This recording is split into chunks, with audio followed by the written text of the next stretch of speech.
Okay, so to compare the volumes, I don't bother converting millimeters and centimeters because as long as I use millimeters in the same place here and centimeters in the same place here, I'm going to get the same units, which will be centimeters times millimeters squared. Now that unit can be converted to cubic millimeters or cubic centimeters, but we're not asking how much the alcohol in the tubes weighed. We would want to do that if we wanted to get the weight. We'd have to have a consistent unit of volume, right? Or a standard unit. Okay? So, and I've corrected to 20 centimeters because that was the length of the fatter tube. The shorter one was over twice that long. So, if this one is 40 centimeters and this one is 7.5 centimeters, if 40 centimeters out of this tube fills 7.5 centimeters in this tube, then our comparison should be this, and we would have like 160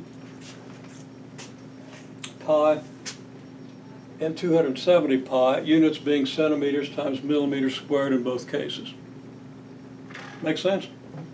Now, this is still quite a bit bigger than this one, but when I measured that tube, I just remeasured it. That's why I had it back there and then didn't remember where I had it. But when I measured it now, it's closer to 5 millimeters. Where I measured it, I just happened to measure a place where it was a little bit elliptical, and I measured the narrow part. So if we change this to 5 millimeters, then, well,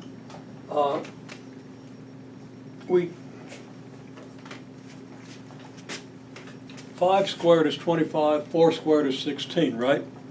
So we're going to have a ratio of 25 to 16. This was 160. That makes this 250.